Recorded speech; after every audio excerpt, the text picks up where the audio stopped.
எதெல்லாம் வரும்னா, இப்போ நம்மளுக்கு தெரிஞ்ச போதை பொருள் என்னது, குடிக்கிறது, சிகரெட்டு, அதுக்கப்புறம் ஆன்ஸ் போடுவாங்க, பான் பராக் போடுவாங்க, அதெல்லாம் தான் நம்மளுக்கு கூலி போடுவாங்க, அதெல்லாம் நம்மளுக்கு வந்து தெரியும்.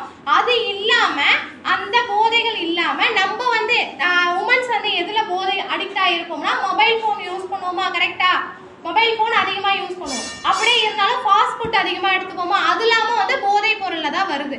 அதுவே இந்த போதை பொருள் வந்து நம்மள மனதளவுல வந்து பெரிய பாதிப்பு. போதை பொருள் விழிப்புணர்வு பத்தி பேசிக்கோங்க. சரியா?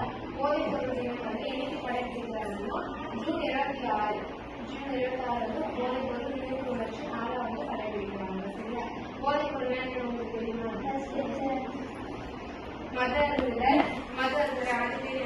மது, புகைப்பிடிக்கிறது, அதுக்கப்புறமா வந்து பான் மசாலான்னு சொல்லுவாங்க, அதுக்கப்புறமா அபீனம், இது எல்லாமே போதைப் பொருட்கள். சரியா?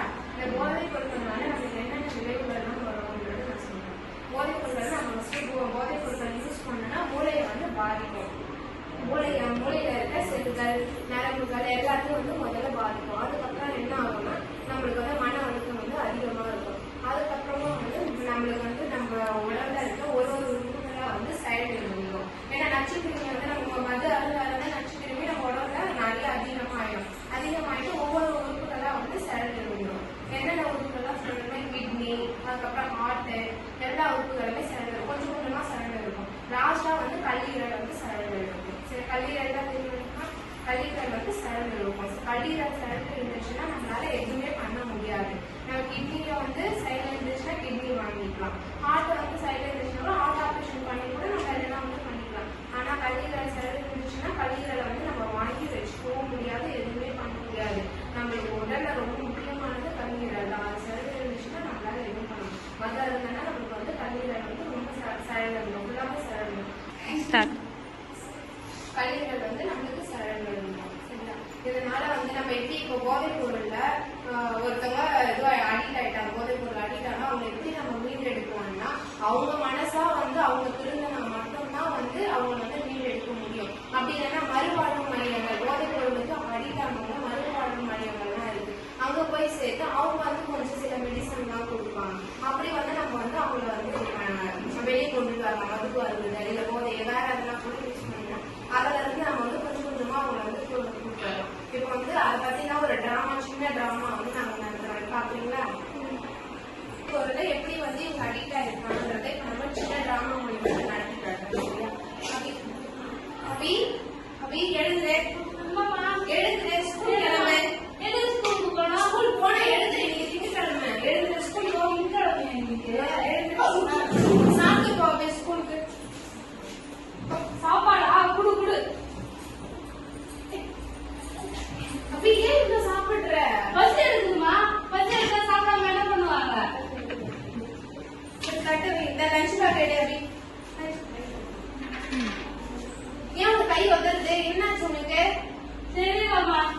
சரி, நம்ம ஸ்கூல் போ. நான் ஸ்கூல் போக மாட்டேம்மா, எனக்கு பிடிக்கல. இன்னும் நீ போற வா, நான் கூட்டு போய். எனக்கு பிடிக்கல. போமா.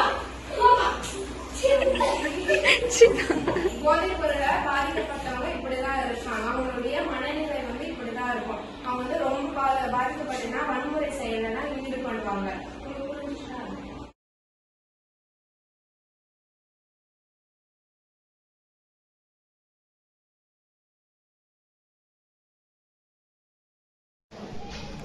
நம்ம வந்து பார்க்க போறது போதைப் பொருள் விழிப்புணர்வு. போதைப் பொருள்னா என்னன்னு தெரியுமாடா? அதனால என்னென்ன நம்மளுக்கு பாதிப்பாகுது அப்படின்னா எல்லாம் தெரியுமாடா? போதைப் பொருள்னா என்னமா? மது வேற என்னென்ன சொல்லலாமா? கஞ்சா, அபி, அதெல்லாம் சொல்லலாம். ஓகேவா? போதைப் பொருளால நம்மளுக்கு என்னென்ன நடக்கும்? அது எதுக்காக கிட்னி ஃபெயிலியர் ஆகும். ஃபர்ஸ்ட் அது எங்க போகும்? போதைப் பொருள் யூஸ் பண்றதுனால என்னென்ன ஆகும்னா, ஃபர்ஸ்ட் வந்து அது நம்ம குடிக்கும் போது என்ன ஆகும்னா, ஃபர்ஸ்ட் குடிக்கிறவங்களுக்கு அது வந்து கசப்பா தெரியும். ஃபர்ஸ்ட் குடிக்கவே தோணாது. அப்புறம் தினமும் குடிக்க ஆரம்பிச்சாப்போ என்ன ஆகும்னா, அந்த போதையை விட்டு நம்மளால வெளியே வர முடியாத மாதிரி ஆயிடும். அதனால நம்ம ஈர்க்கப்படுவோம். நம்மளே தேடிட்டு போவோம், அந்த கடைக்கெல்லாம் தேடிட்டு போதைப் பொருள் தேடிட்டு நம்ம போவோம். அது போதைப் பொருள் மது குடிக்கிறதுனால என்னென்ன ஆகும்னா, ஃபர்ஸ்ட் வந்து உடம்புல இருந்து முதல்ல ஃபர்ஸ்ட் மூளைக்கு போகும். மூளைக்கு போயிட்டு என்ன பண்ணும், ஃபர்ஸ்ட் வந்து நுரையீரலை பாதிக்கும். நுரையீரலை பாதிச்சு ஆரம்பிச்ச உடனே என்ன ஆகும்னா உடம்புல இருக்கிற சிறுநீரகம்லாம் கேள்விப்பட்டிருக்கீங்களா? சிறுநீரகம் எல்லாம் முதல்ல வந்து செயலிழக்க ஆரம்பிக்கும். சிறுநீரகம் செயலிழக்க ஆரம்பிச்சிட்ட பிறகு என்ன ஆகும்னா கல்லீரல் இருக்கா, கல்லீரல் அது வந்து செயலிழக்கும். கல்லீரல் செயலிழந்ததுன்னா என்ன ஆகும்னா உடம்புல உயிர் இருக்காது. ஓகேவா? அதனால மோஸ்ட்லி வந்து மது குடிக்கிறதுக்கு அவாய்ட் பண்ணணும். மது குடிக்கிறதுக்கு அவாய்ட் பண்ணணும்னா நம்மளுக்கு என்னென்னலாம் இருக்குமா? ட்ரஸ்ட் எல்லாம் இருக்கா, மறுவாழ்வு மையம் அப்படி இல்லைன்னா நீங்க மது விடணும் அப்படின்னா அது நீங்க மனசு வைக்கணும் ஃபர்ஸ்ட். ஓகேவா? நம்ம இதை விடணும் அப்படின்னு இது முடிக்க முடியும் அப்படின்னு நினைச்சீங்கன்னா அதே மாதிரி மது விடணும் நீங்க நினைச்சீங்கன்னா கண்டிப்பா விட முடியும். செகண்ட் வந்து கஞ்சாலாம் சொல்றாங்க. கஞ்சாலாம் எப்படி எப்படிமா கிடைக்குது? சின்ன பேக்கெட்ல வந்து அடைச்சு கொடுக்குறாங்க. டேப்லெட்ல சாப்பிடுற பொருள்ல சாக்லேட்ஸ் எல்லாம் இருக்கா, அதெல்லாம் வந்து கஞ்சா யூஸ் பண்ணாங்க. கஞ்சா என்ன பண்ணா ஒரு தடவை சாப்பிட்ட உடனே என்ன ஆகும்னா அது அப்படியே அதுவால நம்ம போய் ஈர்க்கப்படுவோம். ஈர்க்கப்பட்டு என்ன ஆகும்னா அதை விட்டு நம்ம வெளியே வர முடியாத மாதிரி பண்ணிடும் கஞ்சா. கஞ்சா சாப்பிட்ட உடனே என்ன ஆகும்னா முதல்ல வந்து மைண்ட் வந்து வேற மாதிரி ரியாக்ட் பண்ண ஆரம்பிக்கும். நம்ம சுயநினைவு இருக்காது. ஓகேவா? கஞ்சா யூஸ் பண்றப்போ அதனால என்னென்னலாம் ஆகும்னா நம்ம உடல் மன அழுத்தம் ஏற்படும். செகண்ட் வந்து பக்கவாதம் கேள்விப்பட்டிருக்கீங்களா? பக்கவாதம் அதெல்லாம் வரும். கஞ்சா யூஸ் பண்றதுனால வந்து அதுலயே மூழ்கி கிடப்பாங்க. நம்ம பேரண்ட்ஸ் சொல்றது எதுவும் கேட்காம மத்தவங்க சொல்றதை கேட்டுக்கிட்டு வெளியே பசங்க கூட இருந்துகிட்டு சொல்ற வேலையை செய்ய முடியாம அதுலயே நம்ம கஞ்சா சாப்பிடுறதுனால அந்த வேலைக்கு தான் போகும். அது வந்து நம்ம ரிலாக்ஸேஷனா இருக்க முடியாது. ஒரு வேலையை செய்யணும்னு போனா கூட நம்மளால செய்ய முடியாத மாதிரி ஆயிடும் கஞ்சா யூஸ் பண்றதுனால. நெக்ஸ்ட் ஒன் அபீன் வந்து எப்படி சொல்றாங்க? அபீனும் ஒண்ணும் இல்லடா, சின்னதா பேக்கெட்ல வந்து ஃபார்ம் பண்ணி விற்பாங்க. அது எதுல யூஸ் பண்ணுவாங்க? சாக்லேட்ல மேக் பண்ணி கொடுப்பாங்க. அதனால வெளியில யாருன்னா கொடுத்தாங்கன்னா சாக்லேட்ஸ் அதெல்லாம் வெளியே கொடுக்குறோம் இப்படி யூஸ் பண்ண வாங்கவே கூடாது. சாக்லேட்ல கொடுக்கும்போது அது நம்மளுக்கு தெரியும் அதுவும் சாக்லேட் சுவையில தான் இருக்கும். ஓகேவா? அது நம்ம சாப்பிடுற